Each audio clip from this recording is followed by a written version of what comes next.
Itsuki was your classic poor, cursed, unlucky pretty boy who worked morning and night like an inmate on a chain gang just to keep the lights on, because his parents, two total washouts, spent their days drinking and gambling like it was their actual profession. Then one day, everything changed when he met a beautiful, sweet, rich girl who was about to smother him in affection every single night. It all kicks off with Itsuki standing right in front of Kyu Academy, one of the top 3 schools in the country. This place is stacked with rich kids only, the kind of school that's churned out prime ministers and CEOs of massive companies.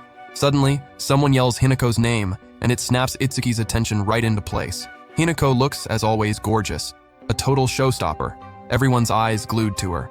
Itsuki clocks pretty fast that she's basically school royalty. Hinako walks up and asks if something's wrong with him, and since nothing actually is, she just casually tells him to walk with her.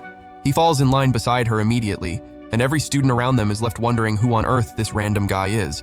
This whole world was a million miles from Itsuki's reality, until yesterday.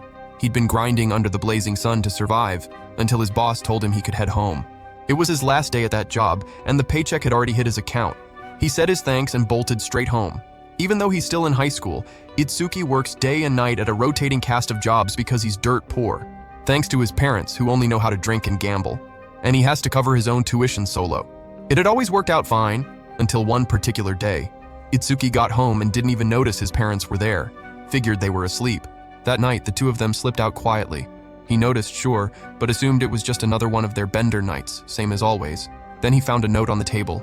It said, "See ya." Itsuki laughed. What a weird thing for his parents to write.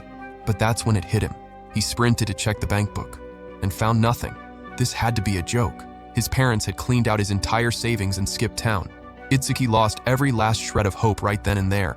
He left the house with about $2 in his pocket to scrounge up some food. That's when he crossed paths with a group of girls from the massive Kyu Academy, probably heading home from the entrance ceremony. The same ceremony he was supposed to attend the next day, but now definitely couldn't. The girls said their goodbyes and split off, each heading their own way. Itsuki made such an absurd mental comparison between their lives and his that it felt like they existed in 2 completely different universes.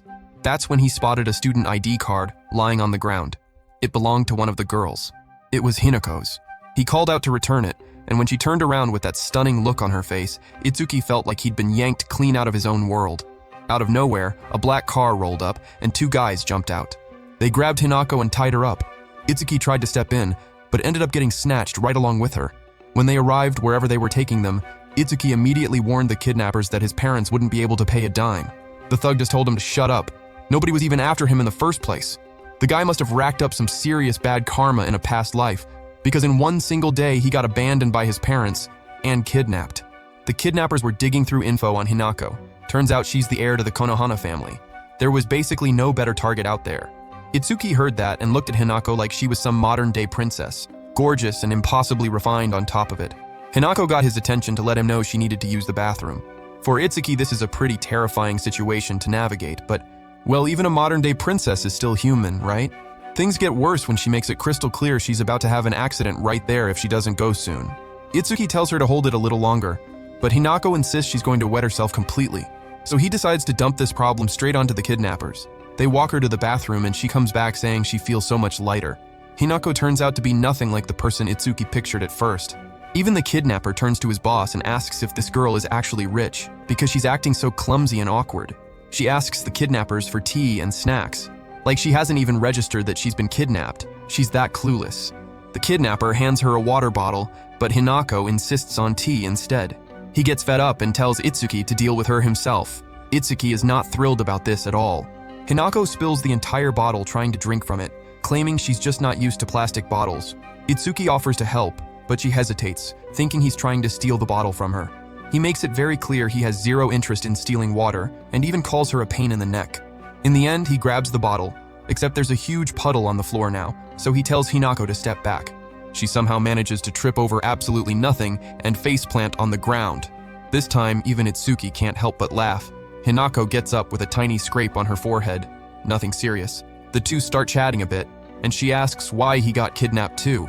It's because he just wanted to return her student ID.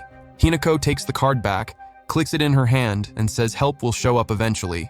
She decides to take a nap and asks to use Itsuki's lap as a pillow, all whiny about it. He is not even remotely thrilled.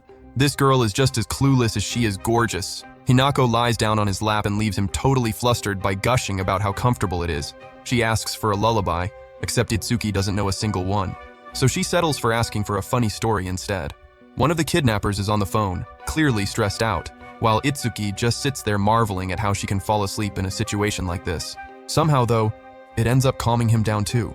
The kidnapper throws something toward the two of them, yelling into the phone that if he doesn't get an answer right now, he's going to start hitting Hinako. Itsuki stands up, ready to shield her with his own body. Hinako asks why he'd even do that. The truth is, Itsuki doesn't have much left to lose. His future's already bleak no matter what happens, so he figures he might as well protect someone while he can. But all he actually says out loud is, "I don't know, not really sure." She tells him he's a good person, and that he smells like a futon that's been sitting out in the sun. Hard to tell if that's actually a compliment. Hinako mentions that, unlike every other caretaker she's ever had, Itsuki acts relaxed around her. The others were always way too formal. With him, she actually feels comfortable, and she likes that. The two properly introduce themselves. Hinako is basically cupping his face, about to say, "You're going to be my..." except the sentence never gets to finish. The rescue team crashes in.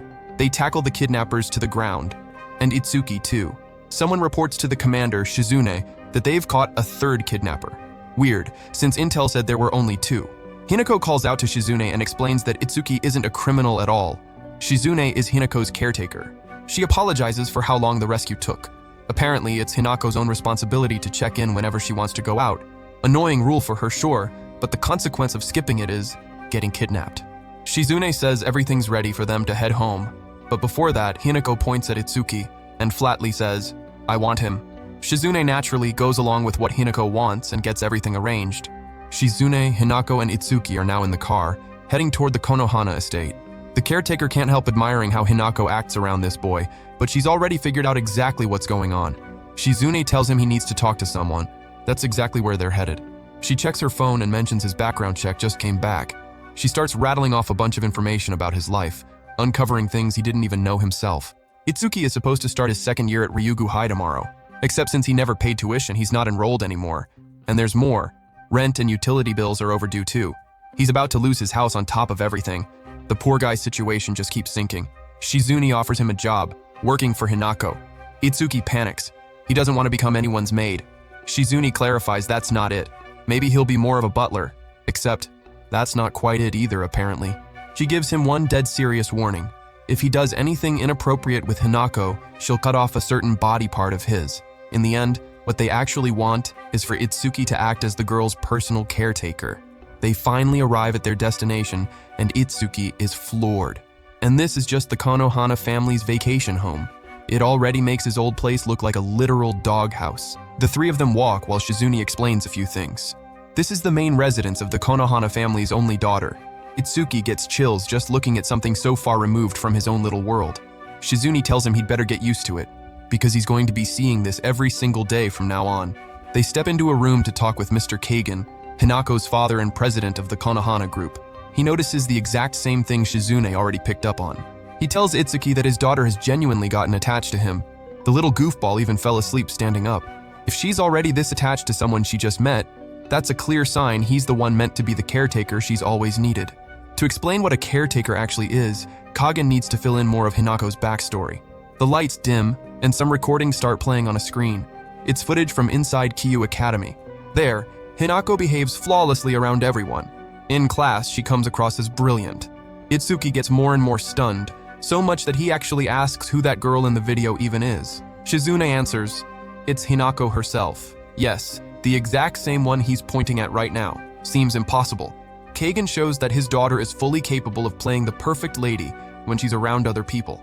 But as the video keeps rolling, she flat out refuses to go to her next class because all she wants to do is sleep.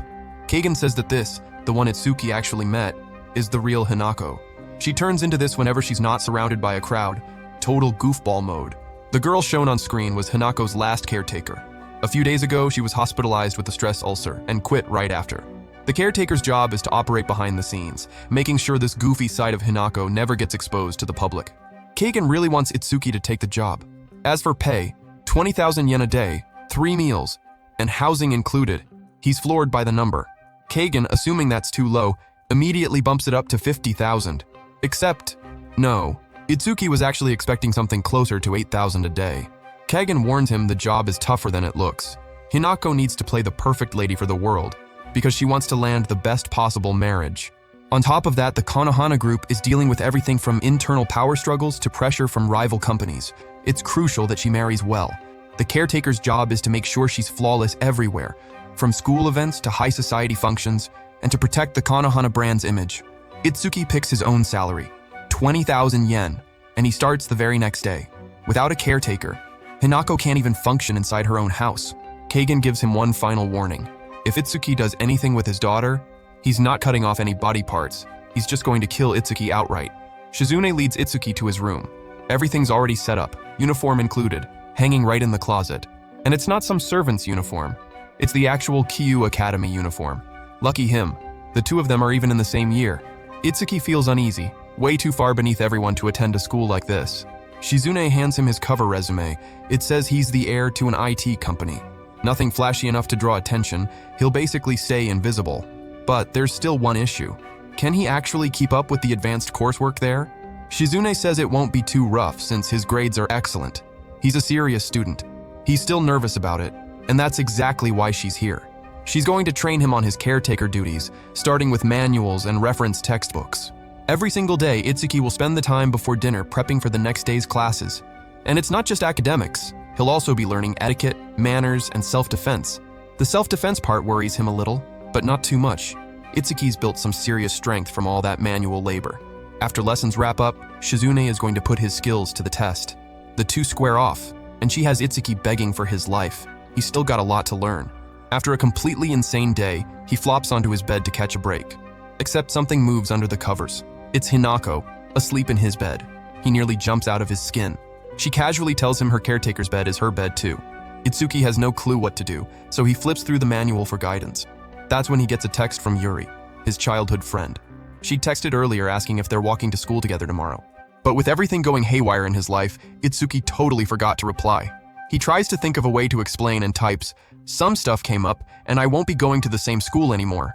Yuri's shocked and decides to just call him instead. Itsuki declines, says he's exhausted, and tells her they'll talk another time. Suddenly, Hinako pops up right behind him. She only wants to know who this girl is. He explains she's a childhood friend who goes to the same school. Hinako confiscates his phone to keep the peace and refuses to give it back. Itsuki asks for the phone back in this super formal tone, exactly the way the manual taught him. She hates it and tells him to just go back to being normal. Doesn't matter what Shizune told him to do. Itsuki drops the formal act and goes back to himself, and Hinako lights up. She says she's counting on him, leaving the poor guy totally red-faced. Right after that, she just crashes on the bed without another word. Hinako and Itsuki are heading to the academy with Shizune. The girl didn't even want to leave the house. All she wants is to sleep. 8 more hours, and then she can finally pass out in peace. Nobody can find out that Itsuki is Hinako's caretaker, let alone that he's living in her house, so Shizune drops them off some distance from the school. They have to be extremely careful. Itsuki keeps talking in that overly formal way, and Hinako asks Shizune to let him loosen up a bit. They agree to only do the casual version when it's just the two of them. Hinako is so bored, especially now that they're getting close to school, that she makes a request. She wants him to carry her. Shizune nearly loses it over something that ridiculous and politely explains that this kind of behavior isn't appropriate for a proper lady, but it's just that Itsuki smells really good. Shizune gets curious and even asks to smell him for future reference. Doubt that one's actually happening. When they get out of the car, Shizune hands Itsuki a bag, something to use whenever Hinako acts up, basically a secret weapon. The two say goodbye and walk the rest of the way to school together. Hinako still hasn't switched into her refined lady act, since there's no one nearby. It's like she's got a built-in sensor that detects when people are watching. All right, focus, Itsuki. He's got a job to do, keeping Hinako's image intact. Right in front of him stands the massive Kyu Academy, ridiculously huge. Inside the classroom, Itsuki introduces himself as the new student. He heads to the seat the teacher points out, and along the way notices how chill everyone is. A real laid-back vibe. No applause, no bowing, totally different from his old school. It's math class, and the teacher introduces the material they'll be covering going forward. Itsuki is screwed. This is stuff from the end of junior year, and they're starting it at the beginning of sophomore year. By the end of class, he's already fried, and that was just the first period. Meanwhile, Hinako is surrounded by classmates asking for help with the material.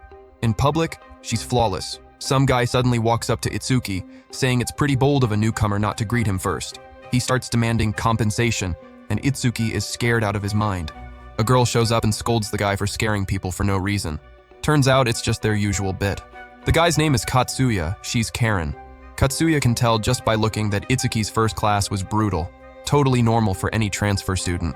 Karen explains some students here come from top-tier schools, but plenty are here purely because of family, like taking over the family business. Those are usually the normal people around campus. Itsuki remembers what Shizune told him.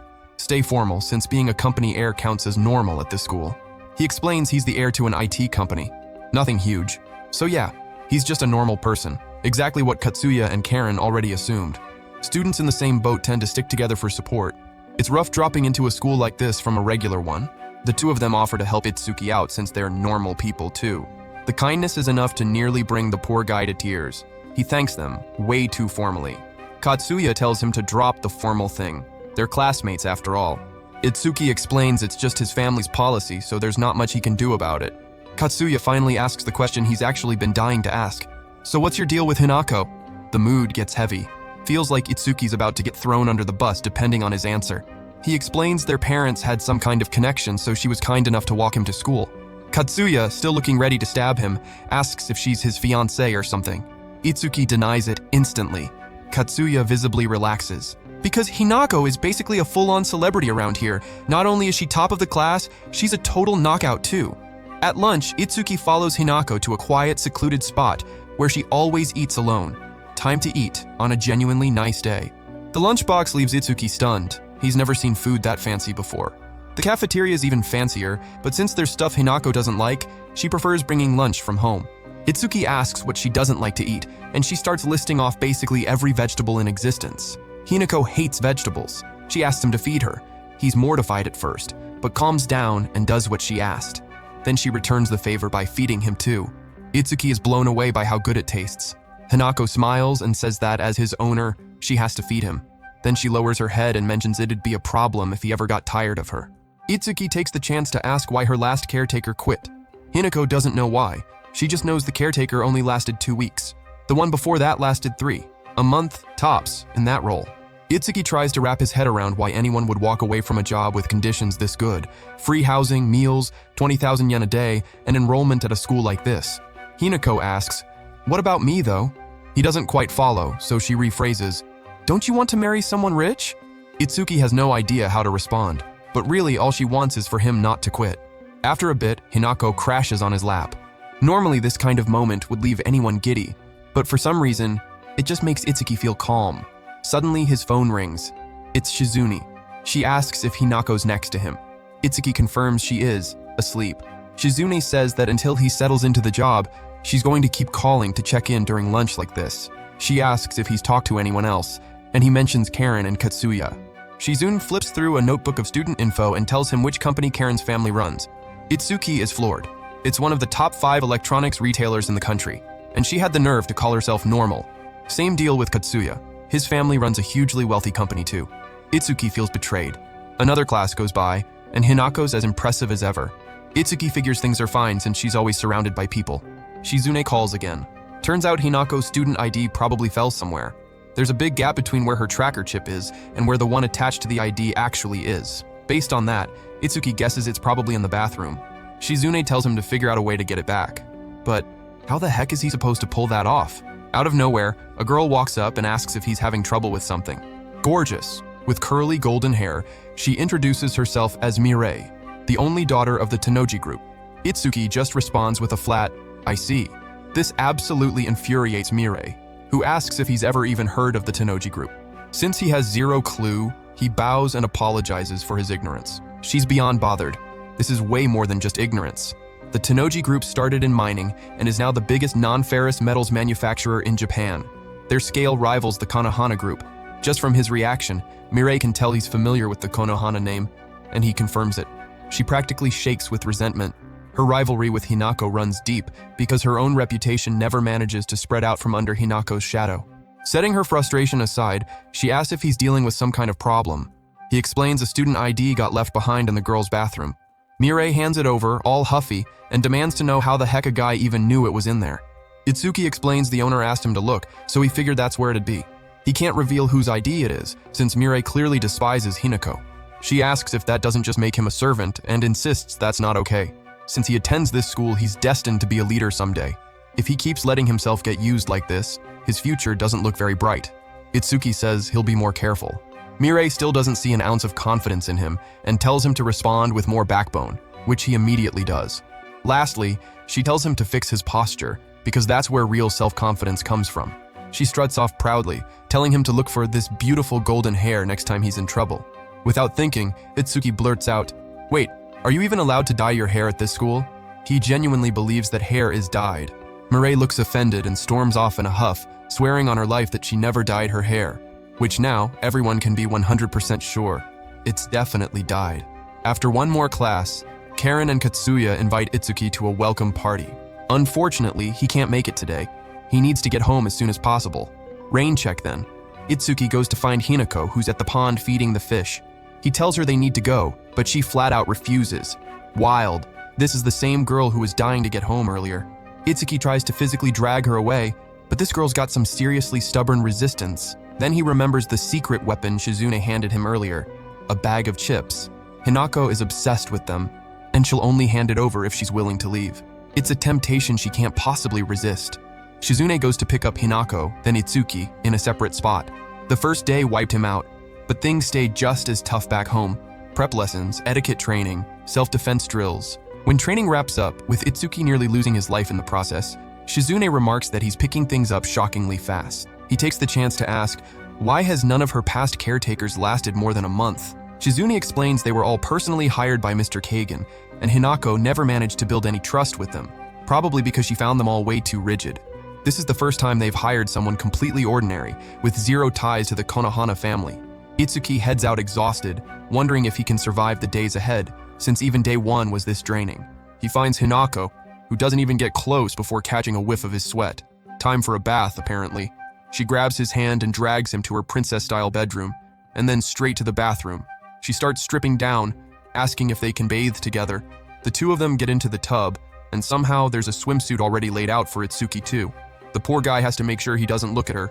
No explanation needed there. To distract himself, he flips through the classmate profiles Shizune gave him. Itsuki asks if she's close with anyone in class. Hinako says no. Even with a crowd of people always around her, none of them are actual friends. He asks if she doesn't want real friends. She smiles and says that for her, having him is already enough. He gets totally flustered. Suddenly, she sits up, turns her back to him, and asks him to wash her hair. Itsuki tries to bail, but ends up talked into it. Hinako tells him she picked him as her caretaker because she likes the way he takes care of her, even if he always assumes he never had a choice in the matter. This catches Itsuki off guard. Honestly, it makes him happy thinking she trusts him.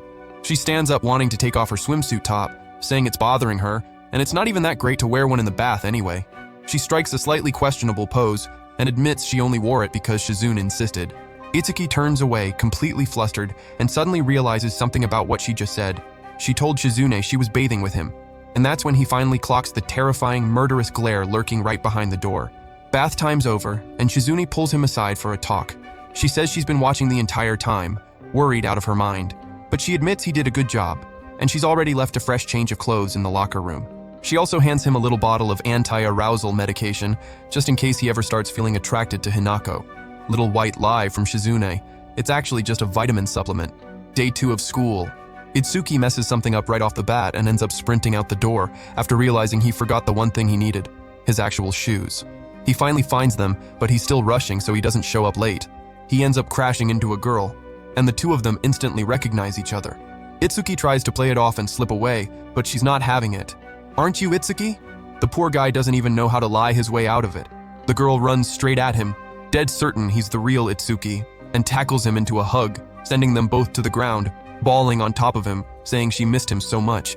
After that, Itsuki watches, alongside Karen, as this girl plays tennis. Her name's Narika, and she's the best on the team. Famous, not on Hinako's level obviously, but still one of the school's top standout beauties. Except her most defining trait is a certain hostility she seems to radiate toward people. It's genuinely hard to make friends with Narika. Karen mentions there are rumors going around that her family has ties to the Yakuza and all that. Itsuki remembers what Mr. Kagan told him. After digging into his background, they found out there's a girl from the Miyakojima family enrolled at Kyu Academy. Since there shouldn't be any deep connection between them, it wasn't cause for major concern. but Kagan still told him to avoid unnecessary contact. Back to the reunion moment. Narika is crying like a little kid after running into her old friend. It all started years ago, back when they were only 10. Itsuki's parents actually got along fine, despite both being total disasters. But one day, a fight nearly ended in divorce. His mom left home and took him, along with her, to live with her late mother's family, the Miyakojima household. Later, Itsuki found out his grandmother had actually been disowned by that family, but his mom refused to leave anyway. Wandering around the house one day, Itsuki ran into Narika for the first time, training. She noticed little Itsuki standing there and asked who he was. He introduced himself, said he was staying there. Narika made it crystal clear she hates weak people. She'd already heard rumors that his family was a bunch of losers mooching off everyone. So she decided to give Itsuki a job. From that day on, he'd be her personal servant. After that, the two of them were together almost constantly. She'd cry, begging for his help whenever she saw a beetle, cry in his arms whenever the adults scolded her. He genuinely took care of her. Because of that, Narika started seeing Itsuki as way stronger than herself. She wanted to be brave, to become the strongest woman in the Miyakojima family. She told him about her fear of going outside alone. Her own family had convinced her the outside world was dangerous. It was honestly frustrating watching other little girls walk around on their own, feeling weak in comparison, until Itsuki reached out his hand and invited her to walk around outside together. That day, everything felt incredible to Narika. The best day ever, finally feeling truly free. From then on, they started sneaking out together every single day. Except eventually, people found out about their little adventures. And for putting Narika in danger, Itsuki and his mom got banned from the Miyakojima family. That day, Narika watched her best friendship get ripped away from her life, instantly. Today, the two of them have finally reunited. Itsuki tells her to calm down, except now she can't even walk anymore. She's so happy she hurt her hip without even noticing. The two of them head to the nurse's office. Narika's fine. She just needs some rest to feel better. Itsuki's already saying goodbye to head back to class, but she has a hard time letting him go. Doesn't want to be alone. He gives in. Not much choice, really. Narika thanks him for dragging her outside back when they were kids. If it wasn't for that, she'd still feel like a total coward. Well, let's say she hasn't fully shaken the coward thing, but she's making progress. She admits she still doesn't have a knack for making friends. Everything people assume about her is one giant misunderstanding. It's because the Miyakojima family puts huge emphasis on the spirit of martial arts, and she's been trained in it since she was a kid. Because of that tradition, the family's earned a reputation as some kind of fighting clan. Whenever she's around people, the nerves make her face tense up and end up scaring everyone off, which is how she got labeled a delinquent, a Yakuza kid, you name it. She begs Itsuki once again for his help. Shizune calls, and he steps away to answer. She asks where he is, and Itsuki says he's at the nurse's office because a classmate fainted and he went to help. Shizune gets worried, since his location doesn't match up with Hinako's, and tells him to get back to class fast. Helping others is great, but he can't slack on his caretaker duties. He goes back to talk to Narika, who asks how he ended up at this school. Itsuki says it's a long story, and that he needs to go. She tells him to wait, asks if he's going to vanish on her again. He turns around, smiles, and tells her not to worry. They'll see each other again. Narika lights up, hoping that's true, and asks for a head pat. Just like old times, he does it. The door swings open. It's Hinako, demanding to know what the two of them are doing. They both freeze. She says she left class because she started feeling sick, but she still wants an answer to her question. So what exactly are you two doing here? Itsuki explains he found Narika collapsed in the hallway and brought her to the nurse. Hinako asks if she hit her head, since she caught him petting her. Hinako's already seeing red. Narika starts explaining. They've known each other since childhood. Hinako does not like that. She continues. He even lived at her house and everything. Hinako hates it. Now she says Itsuki used to take care of her. Hinako despises it. Narika invites him to come back and live with her, asks if they can go back to how things used to be. Hinako answers on his behalf, proudly announcing that he's working at her house. Itsuki tries to figure out why she just blurted out a secret like that. Narika's completely thrown off. This is a bombshell. He confirms he's her daily personal care assistant. Narika, hurt, tells Hinako that's not fair. Hinako replies that she has no clue what happened in the past, but right now, Itsuki lives at her house. End of story. Since Narika's clearly fine now, she calls him back to class. After all, she's recovered too. The two of them leave the nurse's office. Truth is, Hinako was never actually feeling sick. She just went looking for Itsuki. He apologizes for making her worry and asks why she said that stuff to Narika, since their whole arrangement was supposed to be a secret. Hinako admits it was just to needle Narika a little. Itsuki wonders if that's jealousy.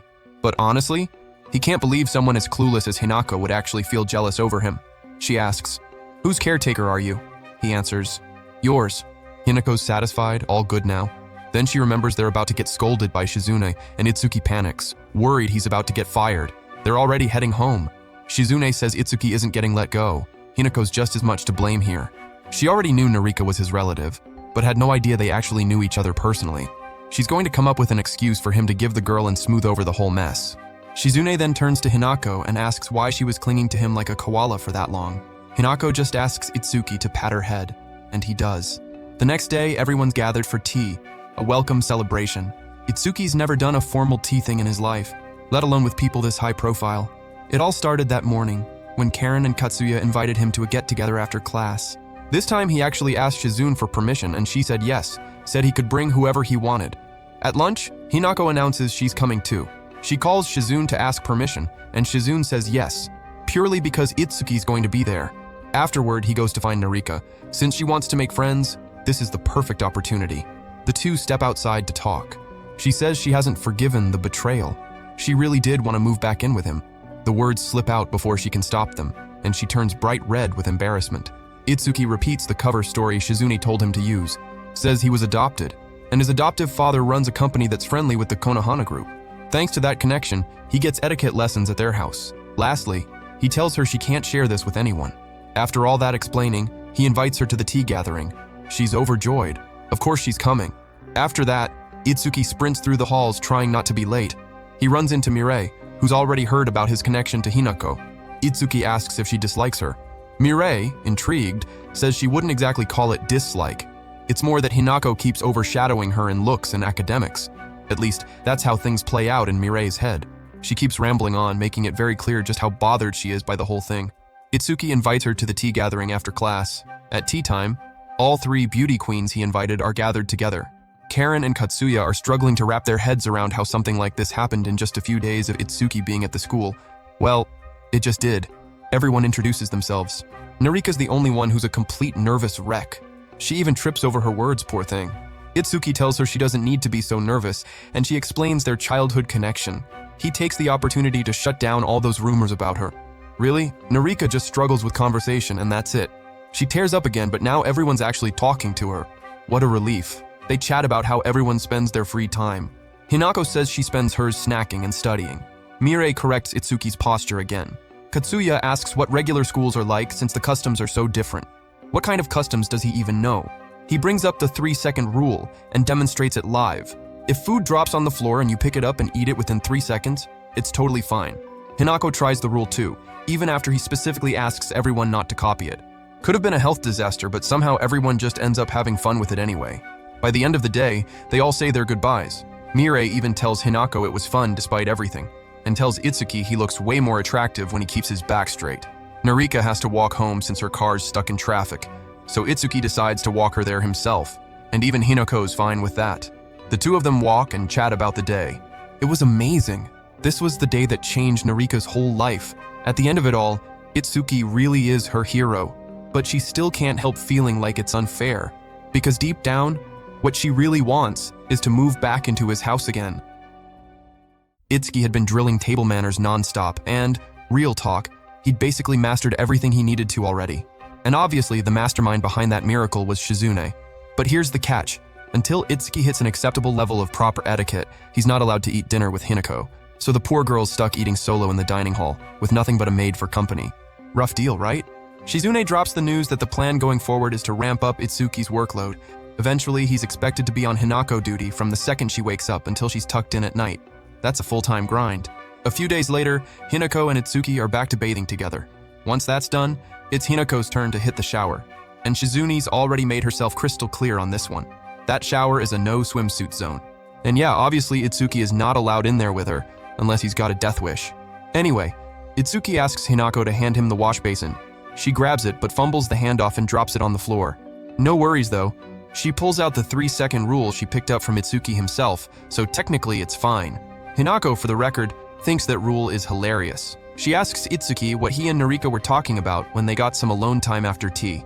Itsuki looks away, cheeks going pink, and mumbles that they just talked about how fun the tea party was. Hinako gets right up in his space and says it straight up. He's her caretaker, and nobody else's. She's not letting him go anywhere. And then, out of nowhere, Hinako faints and collapses. She gets carried to bed, and Shizune calms everyone down. It's just a mild fever, nothing serious. Actually, back during that etiquette lesson, Shizune had already warned Itsuki that Hinako would get sick soon. If she hadn't given him the heads up, he probably would have panicked and passed out right along with her.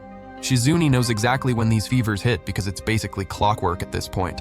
The fainting spells come from the daily stress of constantly performing, playing a role that's nothing like who she really is. And yeah, pretending to be someone completely different from yourself all the time? Of course that's gonna wear you down. Itsuki's freaking out and asks Shizune how she can stay so chill during something like this. She calmly tells him the fever clears up in 2 or 3 days, nothing to stress over. But Itsuki's not buying it, not even a little. He blurts out that if performing causes her to collapse like this, then maybe Hinako just shouldn't have to act anymore. That's when Shizune drops the casual act and gets dead serious, telling Itsuki to check himself and remember his actual place. After that, she sends him off to rest, since all this drama could mess with his focus in class the next day. He's on the fence about whether he should even go to school with Hinako laid up, but Shizune assures him she's got Hinako covered, no excuse for him to skip. Next day at school, Itsuki's a total mess, spaced out and off his game. Katsuya notices and comes over to check in. Karen swings by too, pitching another tea hangout with the same crew as before. Katsuya points out that pulling together a squad this stacked isn't exactly easy. Karen agrees and notices Hinako's missing. Katsuya figures it's the usual. Hinako skips sometimes to handle family business stuff. Except that's just the cover story everyone made up to explain her absences. Itsuki's kind of bummed hearing that, because it means nobody actually knows to worry about her for real. He spends the whole day lost in thought. At lunch, he can't stop wondering, when Hinako's going through it, who's actually there for her? Who's got her back? When he gets home, he goes straight to Shizune, desperate for an update. Hinako's still on bed rest, but luckily the weekend's here, so she'll be back at school Monday. Itsuki asks about Kagen. Is he seriously not coming to check on his own daughter? Shizune explains that Lord Kagan's tied up running things at the main estate and can't just drop everything. And Hinako's mom, she passed away. There's clearly a lot Itsuki still doesn't know.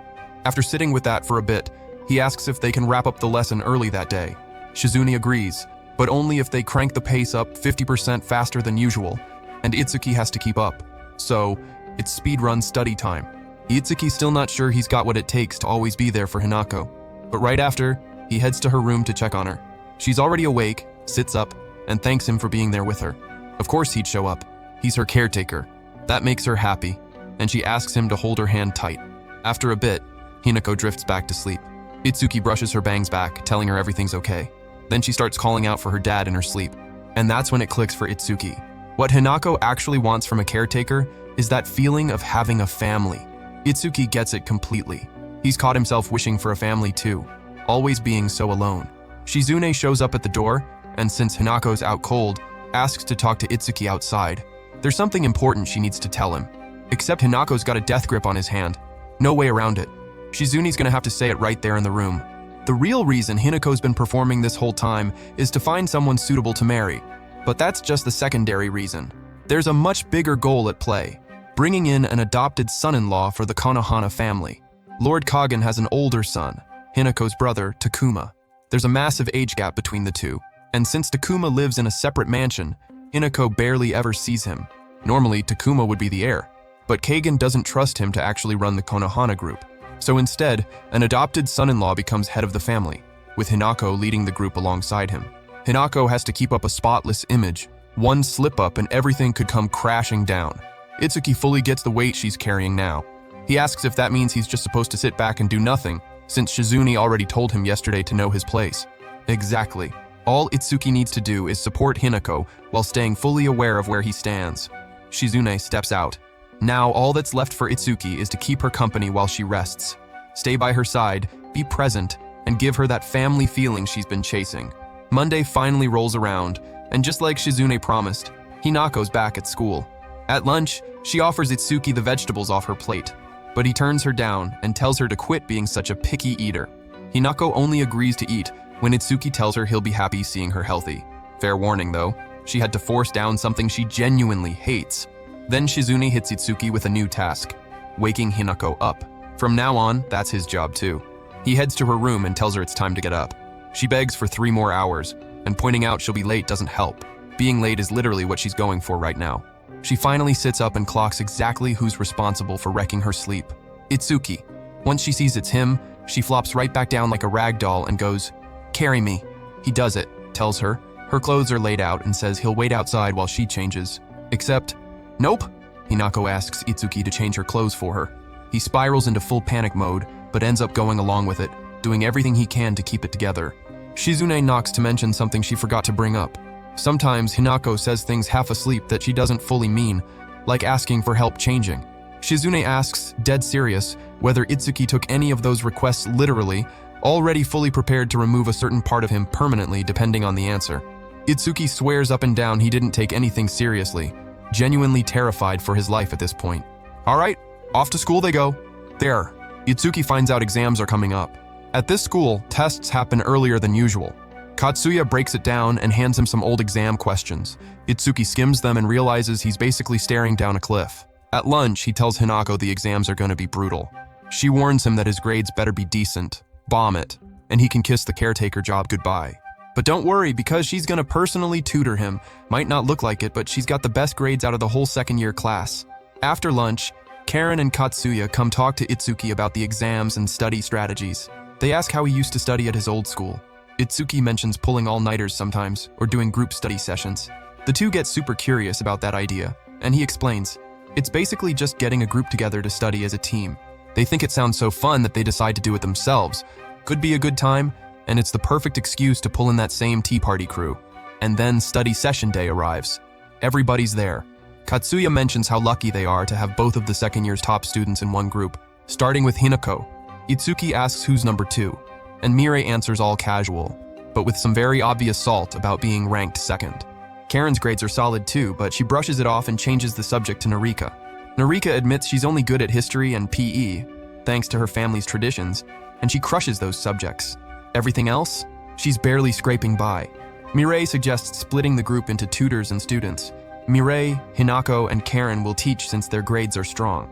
Mirei asks Itsuki which subject he struggles with most, and without thinking, he blurts out, "Math!" Hinako immediately volunteers to tutor him, but Mirei jumps in and cuts her off. Karen gets paired with Narika, and Katsuya asks Hinako to help him. She agrees, sweet as can be, while absolutely grinding her heel into poor Itsuki's foot under the table. Turns out Hinako's been in a mood since yesterday, since she thought the study session was going to be just her and Itsuki. Now she's taking it out on his foot as payback. The session runs long, but Itsuki actually picks up a ton. Narika's hitting her limit though. It's way too much info for her brain to handle in one sitting. Karen suggests a break, and everyone's on board. Itsuki steps outside to stretch, and Mirei follows him out, wanting to talk. She asks, "Are you seriously the heir to some mid-sized company?" Itsuki's caught off guard and asks why she's even asking. Mirei explains, it's the table manners.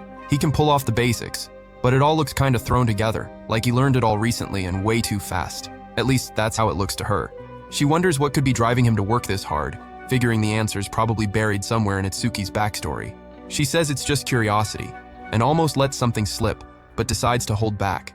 The two head back to the group, who are somehow super hyped about something. Turns out they're talking about the party happening at Hinako's place, that annual spring get-together. Itsuki had no clue this was even a thing, but Mirei knows a ton about the party, since her dad always goes, and this time she's going too. Not as the daughter of the Konohana group's rivals, but as Hinako's friend. And everyone's invited. Hinako promises to send everyone their own invitation. Except Narika's not exactly thrilled.